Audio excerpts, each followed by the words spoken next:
So people ask me all the time, should I live in Miami or should I live in Fort Lauderdale? Let's dive into a comparison of the two areas and figure out which one is best for you.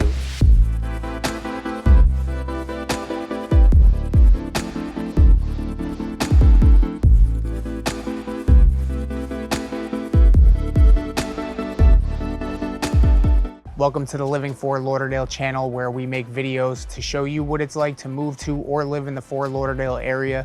And I am a realtor here in Florida, and we would love the opportunity to hear from you and earn your real estate business. So I'm actually working with a couple right now that's relocating from London, and they're kind of torn between Miami and Fort Lauderdale. And the truth is that both cities have so much to offer in their own aspect. But when they came to visit, they recently expressed to me that they don't really notice a difference between the two areas. And honestly, that happens with a lot of people from the outside looking in. They kind of just look like the same place. So let's break down a couple different categories and talk about the similarities and differences of each area. And then at the end, we'll do a little comparison and see which one takes the cake. So let's start off with lifestyle. And this is really where the biggest difference in the two cities are going to come into play.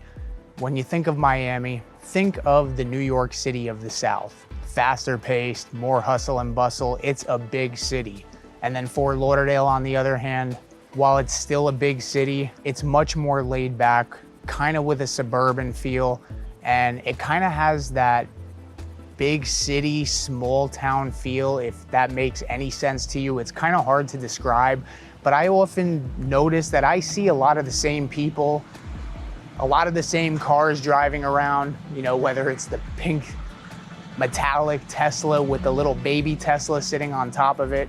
If I can somehow get a picture of it, I'll show you what I'm talking about. But you tend to see a lot of the same people around as if you were living in a small town, but you're still in a big city. Whereas Miami, forget about it, you're just in a big city. And then of course, when it comes to comparing the two, we have to talk about culture and diversity. So when I think of culture and diversity, I think of art, music, dining, shopping, and diverse neighborhoods, which Miami has all of that. You know, Miami has neighborhoods like Little Havana, Little Haiti, and you can kind of compare it to New York City with Chinatown and Little Italy. And Fort Lauderdale doesn't really have any of that. Now, when it comes to the other things like dining, shopping, arts, and music, you know, both cities have their respected areas when it comes to that. Miami definitely has more Michelin star rated restaurants, more fine dining. Fort Lauderdale, like I mentioned, is a little laid back, but we're starting to see some growth there when it comes to new restaurants in the area. And then as far as art goes, Miami has Wynwood and Overtown, which are the arts district, basically old industrial areas that were just revitalized, very similar to Flagler Village in Fort Lauderdale, but on a much bigger scale. And then when it comes to events, Miami has things like Art Basel, which is an annual art event that comes every December. It draws people from all over the world. And then of course, Miami Music Week, which, if you're not familiar, is a week-long event centered around electronic music. It's when Ultra Music Festival comes to Miami. So that really has a lot going for it in Miami when it comes to, you know, arts and culture and events and stuff like that. So Miami definitely has more, whether it's the ones I just mentioned or the Formula One, the Miami Open, the Miami International Car Show, the Miami International Boat Show, and all the major sporting teams. Now, if you're living in Fort Lauderdale and you're a sports fan, you're still close, you're still within an hour. But I mean, if you have courtside tickets to the Heats, seasons tickets, or seasons tickets to the Dolphins on the 50-yard line, hopefully on the shaded side of the stadium, and you plan on being at every single home game religiously, then Miami may be the better option, because the last thing you want to do is battle that stadium or arena traffic before you have to battle the I-95 traffic getting back up to Fort Lauderdale. And speaking of traffic, let's talk about accessibility and public transportation. So I've mentioned in previous videos that Fort Lauderdale is a very compact city and it's not really that hard to get around. But Miami is not that much bigger as a whole. We're talking 493 square miles versus 427 square miles urbanized. And I say urbanized because a lot of the two counties are Everglades, so you can't live there. I'm getting eaten alive out here. But everything in Fort Lauderdale seems to be within a 15 to 20 minute radius, driving radius, whereas Miami, it's more of a 30-minute to hour-long radius minimum, and that's mostly due to traffic. But the major difference is gonna be the highways and the public transportation. Miami is definitely one of those places where you can get around without owning a car. It has a better busing system. It has a better train option, whether it's the Bright Line that has more stops in Miami. And it has the People Mover, the downtown People Mover. I forget what the name of it's called. I'll put it on the screen. But it's basically a light rail system that takes you around downtown in Brickell, because if you've ever driven around downtown in Brickell, it's a nightmare, especially if you get stuck at that Brickell Bridge. But it has 21 stops, and it's a great option to get around the downtown Brickell area. And this is a big deal for my London clients because they're coming here without a car. There's also close to double the amount of highways in Miami that kind of all connect with each other, but that doesn't necessarily mean that getting around is gonna be a lot easier. Like I said, because of the traffic. There's pretty much traffic at all hours of the day in Miami, whether it's just due to the oversaturation of people, because everybody drives in South Florida, or the constant road work. And then both cities do have international airports. In my opinion, Fort Lauderdale International Airport is probably the best airport that I've ever flown in and out of. It's just so easy to maneuver. The security is always a breeze.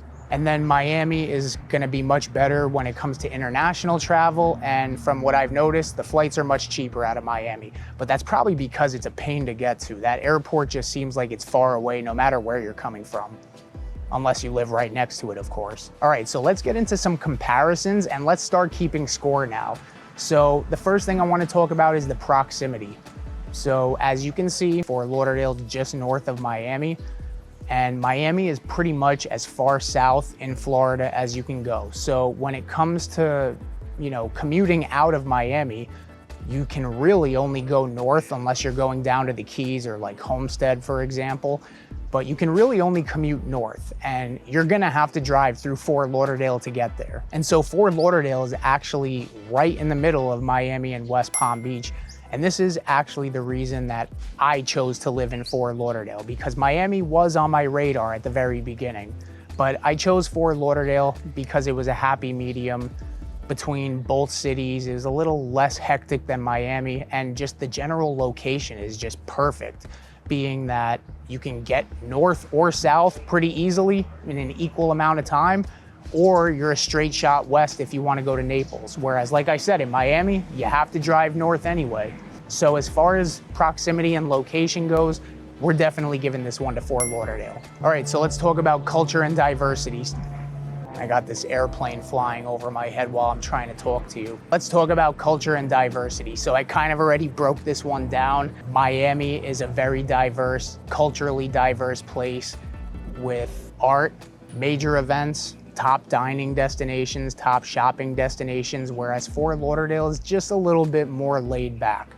Does not mean that it does not have culture, because it definitely does, but we're gonna give this one to Miami. So the reason that a lot of you wanna move to South Florida, the beaches. So let's talk beaches and water. So I can't really make an argument on this one. Fort Lauderdale has over 300 miles of inland canals and waterways, which is making it a go-to spot for boating and yachting. I mean, if you look at the map, you can kind of see, as I just go through both these cities, you can see the major differences in how much water there is in Fort Lauderdale versus Miami. Now with the beaches, Miami definitely has some beautiful beaches like South Beach, which in my opinion is a little bit of a tourist trap, but Miami definitely has some beautiful beaches. But we're gonna go off this system that they use to rank the beaches based off of cleanliness and sustainability, and they award them with something called a Blue Wave certification. And so Fort Lauderdale has 6 Blue Wave certified beaches, which is gonna be Fort Lauderdale Beach, Dania Beach, Hollywood Beach, Lauderdale by the Sea, Pompano Beach, and Deerfield Beach. Miami comes in at a whopping 0. So with all those canals and waterways and the 6 Blue Wave certified beaches, I don't think I have to argue this one either. We're giving this to Fort Lauderdale. Let's talk about opportunity. So the great thing about anywhere in South Florida is that there's really opportunities everywhere, whether it's just meeting the right person, or for your job. And Fort Lauderdale grows so much and continues to grow, and over the next 10 years, I see it bringing massive opportunity. But being in the bigger city naturally means more opportunity, right? Brickell has basically become a financial hotspot. They're calling it the Wall Street of the South, and Miami is where everybody goes to chase their dreams. Kind of think of it as like the Los Angeles or Hollywood of the East Coast. So as tough as this one is, looking ahead into the future, I might have to give it to Fort Lauderdale, but we're talking about right now, so I'm giving this one to Miami. And so we have a tie here. We basically only scratched the surface, but this really only means one thing, and that's that we need to dig a little bit deeper into your situation and figure out which city is actually best for you. So my information's on the screen. If you got value from this video, we'd love to hear from you, and we'd love to help you in any way that we can. In the meantime, enjoy the rest of your week, and we'll catch you on the next one.